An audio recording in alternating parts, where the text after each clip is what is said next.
My first scene was with Tracy Bregman, and it was when I had come over from Bold, and my character was showing up in Genoa City from Los Angeles. I remember being nervous, which was funny because I had played my character over there for 4 years, but it's a new space. It was also during the pandemic, so we weren't really talking to anybody, so I just kind of like popped in. But I still am so honored to be here. Every day I pinch myself that this is where I work.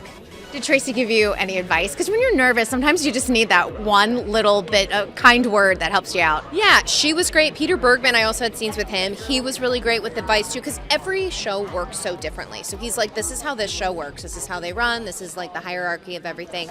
Both of them were wonderful. Tracy also gave me a lot of insight on my great aunt Sally Darlene Connolly, because they worked together. And so that was kind of fun to pick her brain as to the history of Sally. So yeah, it really calmed me. The character backstories that you need to know. It's so important. It's wild. Yeah, it's wild because you come on and it's like, and things get lost in the sauce, right? As you're moving forward, it's like some little thing because there's so many episodes, and so to have different perspectives of different people that remember different tidbits is wonderful. Wow, that's a good question.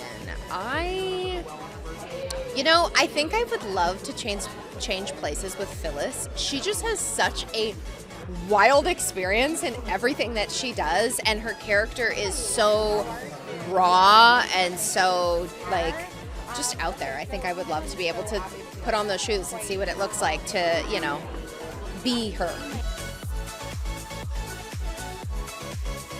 Truthfully, I didn't watch the show before I got on it, so there was a lot that I don't remember, but just hearing, every time I work with a character and they're like, oh yeah, this person killed my son or ran over my son in a car or, whatever. I remember when I first got on was when Chelsea was in the wheelchair and she was having to do all the voiceovers and not being able to talk, and I just thought that was a wild thing to experience because she's showing up every day emoting and still being in her body without being able to express it verbally, but having to do it through voiceover, and I hadn't seen that before ever.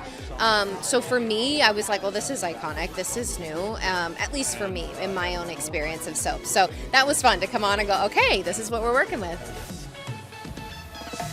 I really enjoyed portraying when I lost my baby. I know that's weird to say, but I just felt like I was doing something really important in that moment and telling this story, and that's why I love to do what I do. It's why I got into this business, to be a vessel, to be a channel for these stories, and I felt like that one took the most out of me in the best possible ways to really dive in and experience that heartbreaking loss.